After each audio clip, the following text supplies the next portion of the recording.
Good morning, class 10. Welcome back.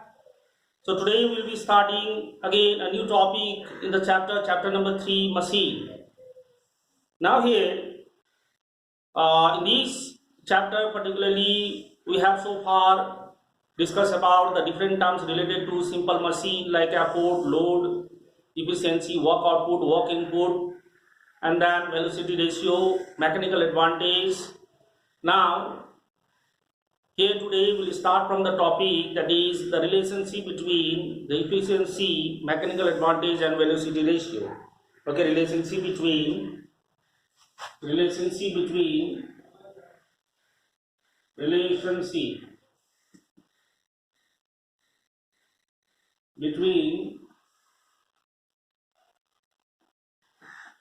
efficiency, that is which is denoted by neta, mechanical advantage and velocity ratio.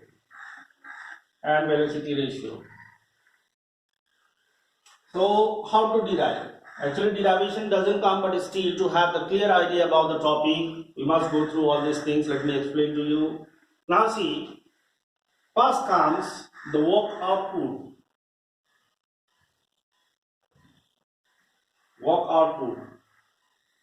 Actually, suppose the same figure I am going to take here, which I took in the previous class.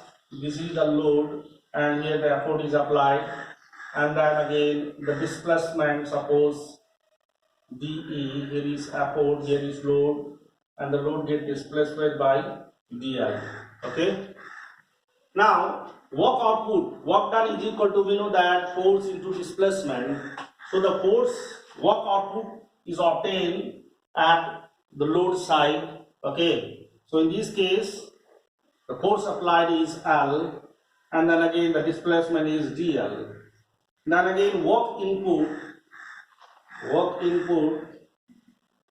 is equal to, okay, how much work has been done on the machine, that we are going to calculate for that. So the force which is applied on the machine is E, that is effort, and again it has displaced through a distance of how much? dE. Okay, so we have work output, input.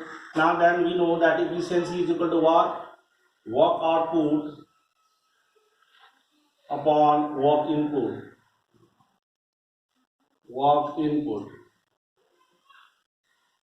Now let us substitute the value. Work output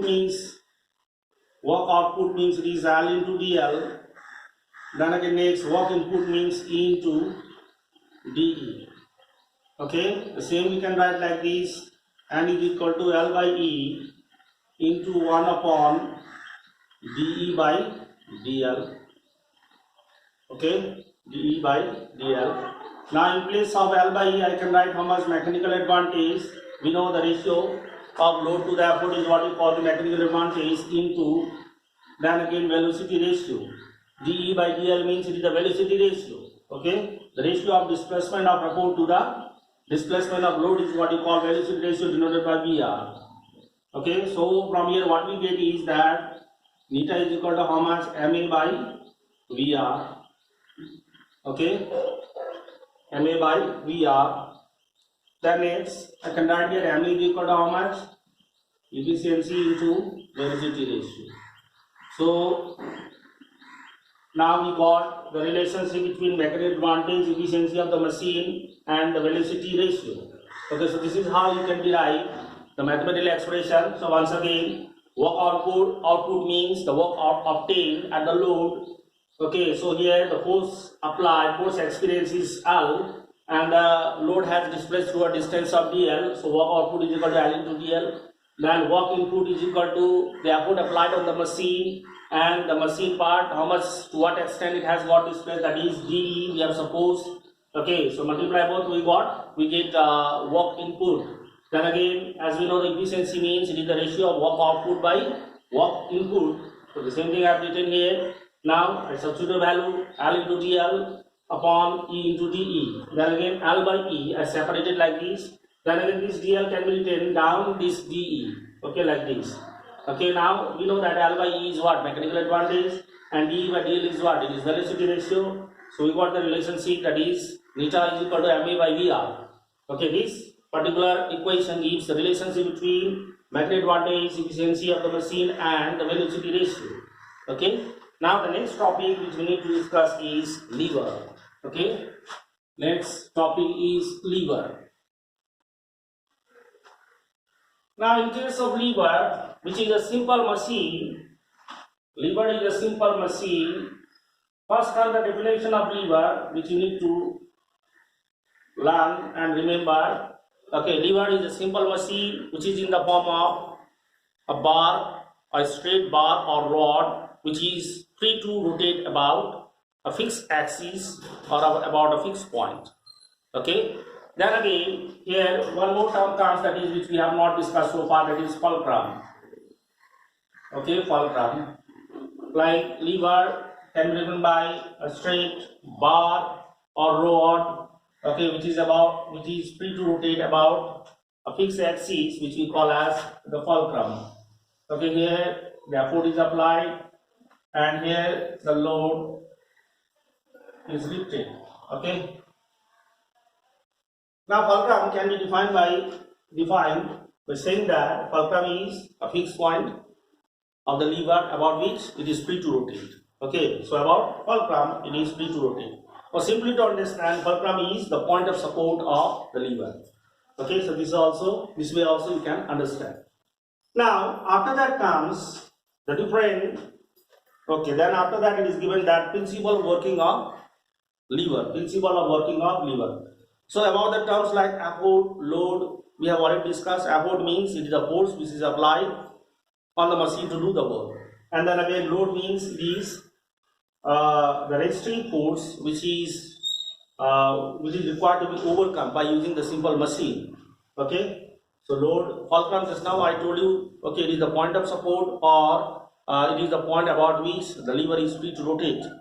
Okay, now principle on which working principle, if you are asked about the state, the working principle of lever. Okay, working principle of lever. So that time what you need to write is working principle of lever. So lever works on the principle of principle of moment. It works on the principle of moment. Okay, principle of moment. So we have already learned in chapter 1, that is according to principle of moment at equilibrium, the sum of anti-clockwise moment is always equal to the sum of clockwise moment. Okay, now see, when you can see, refer to this figure. Okay, here in this figure you can see that when the force is applied, okay, at this end, okay, then what happens is that it makes the lever to rotate in the direction, which direction? From right to left. Okay, then again, and this load moves upward, okay, and makes the lever to rotate in which direction? Here also right to left, in anti-clockwise direction. Okay, no, this way, not this way. Now here load, because of load, what happens? It exerts, okay, force in downward direction, which is supposed to overcome. Okay, so downward direction here, downward direction due to this anti-clockwise, and due to this it will rotate in clockwise direction, that is from left to right, clockwise direction. Okay, clockwise direction, and this is anti-clockwise direction. Okay, so here what happens is that, see, if the distance, now one more term is there which we need to clear here, that is dE. Now here dE means it is called the effort arm. Okay, effort arm is the distance between the point of application of effort and the fulcrum. Okay, the distance between point of application of effort and the fulcrum is what you call the effort arm. Okay, and then it can be represented by dE, or you can write EA also. And then the distance between the fulcrum and the load.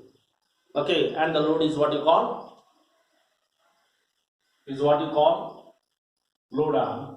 Okay, you can represent it by EA and then here LE. Okay, now according to principle of moment or principle of lever, you can say principle lever, what happens is that work for an ideal machine. Okay, now when it is in equilibrium, then what happens is that at equilibrium,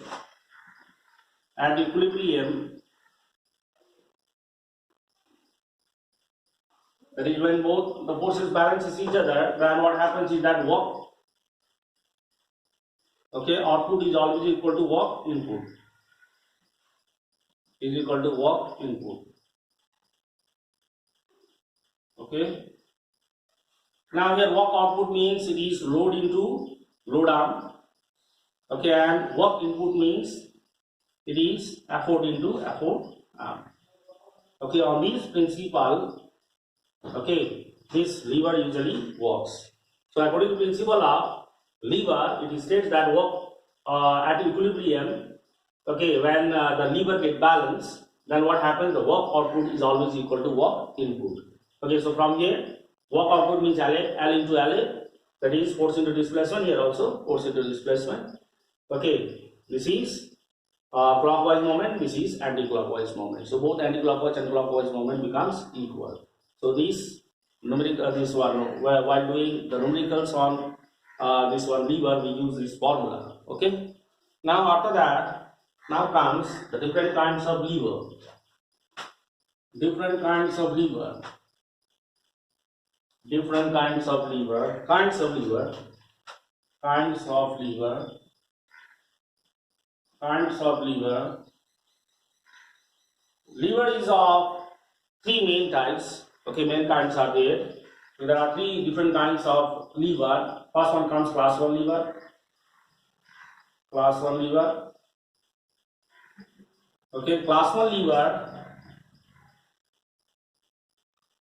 In case of class 1 lever, what happens? Fulcrum is situated in the middle. Load, okay, here, effort, and here, load.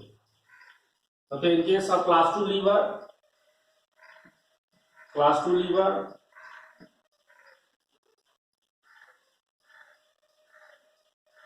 load is situated in the middle. Okay, here you can draw effort and here fulcrum. And then class 3 lever. In case of class 3 lever, what we see is that effort is situated in the middle.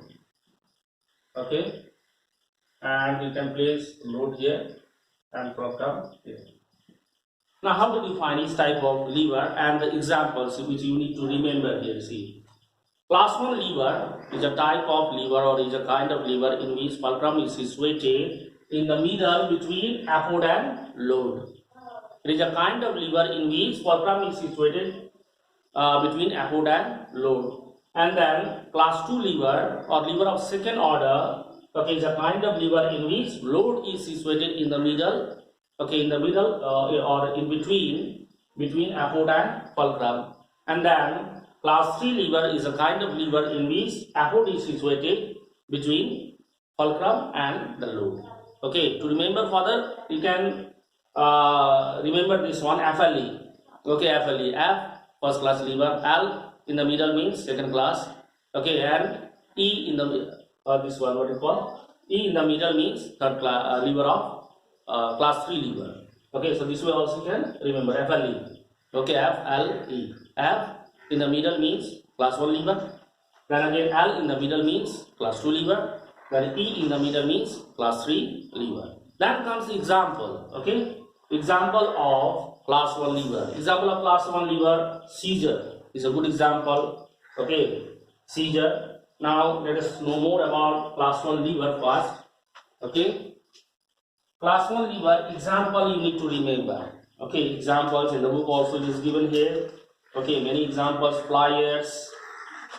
Okay, examples of class 1 lever, pliers.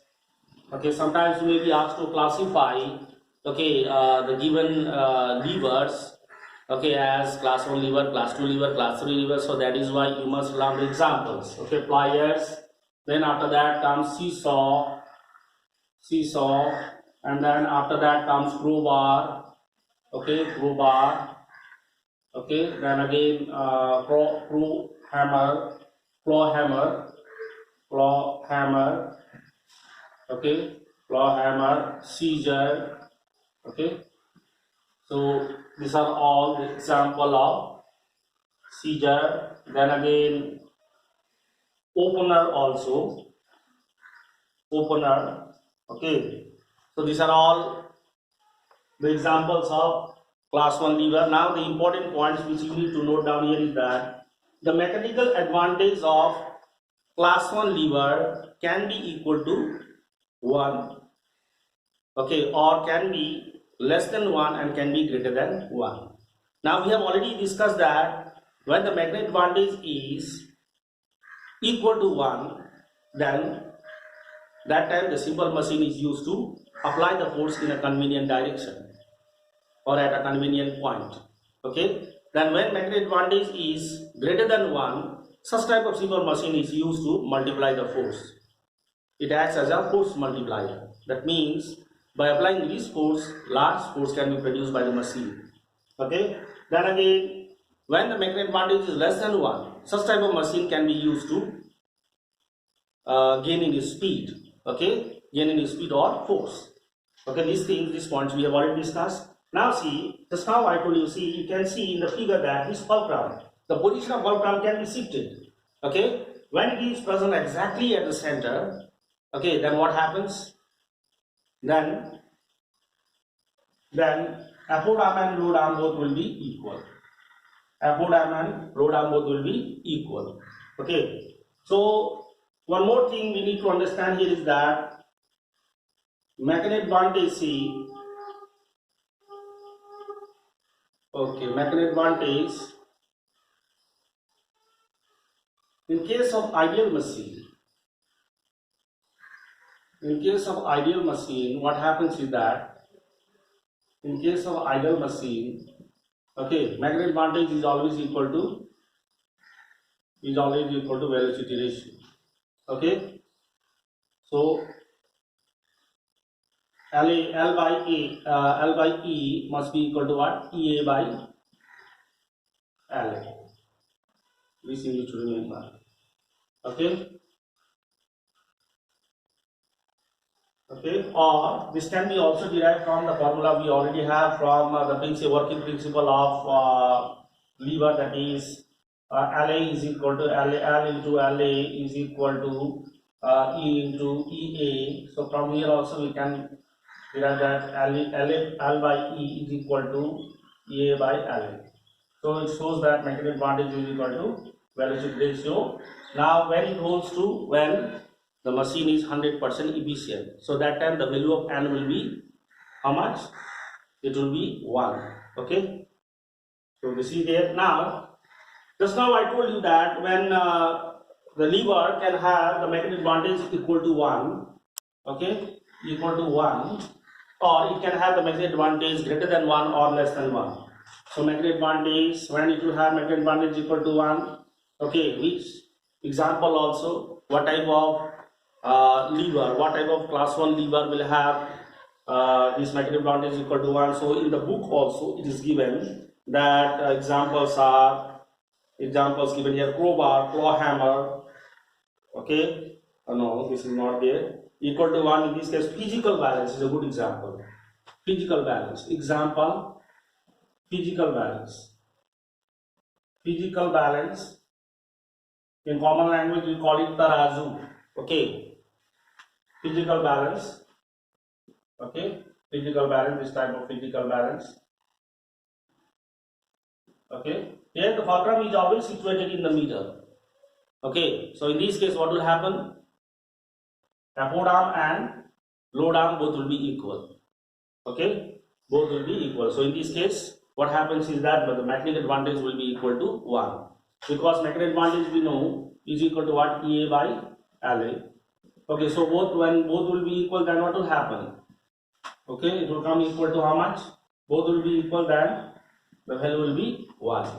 Okay, so if you are asked about give an example of class 1 lever where magnetic advantage is equal to 1, okay, that time you need to write the example physical balance. Okay, and then the next, when the magnetic advantage, so example of magnetic advantage of class 1 lever, where the magnetic advantage is equal to is greater than 1. Magnetic advantage is greater than 1. Okay, magnetic advantage greater than 1. So magnetic advantage greater than 1 means the upward arm must be greater than load arm. Okay, upward arm must be greater than load arm. Then only the magnetic advantage will be greater than 1. Okay, so you can see MA is equal to EA by LA. Okay, now the value of MA will be greater than 1 when the numerator will be greater. Okay, EA will be greater. So the example of the class 1 lever where the magnetic advantage is greater than 1 are crowbar. Okay, then again crowbar means it is the stick which is used to move the stone. Okay, crowbar. Then again after that comes claw hammer. Now in all these cases, the handle of claw hammer, okay, claw hammer, this type of claw hammer we see, okay, claw hammer like this type, okay, claw hammer. The handle is always long. Here is the load, okay, here will be the load, and again here will be the fulcrum, and here is the effort to be applied. You can see the effort arm, okay, and you can compare, see this one load arm, okay, so effort arm is always greater than the load arm. Okay, so in this case what will happen is that the magnetic advantage will be greater than 1. Means this claw hammer is used as force multiplier. Applying a least force, a large force comes into action, or large force can be produced. Okay, so these are the examples of a class 1 lever where the magnetic advantage is always greater than 1. Then comes next, magnetic advantage less than 1. Less than 1 examples. Again it is given in the book. Okay, now here the examples are pair of seizure. Okay, pair of seizure. Let me draw the figure also. Pair of seizure. Okay, pair of seizure. Okay, this is the plate. Now here will be the load, and here a force is applied. Yes or no? Then again this one is the fulcrum. Okay, fulcrum. Now here what we see is that in this case what will happen is that this handle is usually shorter, this is longer. Okay, these are usually longer. Seizures, whose blades are longer than its handle. Okay, longer than its handle. Particularly those seizures which are used to cut the clothes, okay, they usually have what happens, the blades are usually longer. Okay, so here the load is situated, so that is why load arm will be greater than the upward arm. Okay, this will be shorter.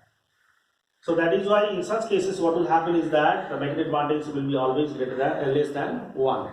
Okay, so the next example is pair of scissor which is used to cut the cloth.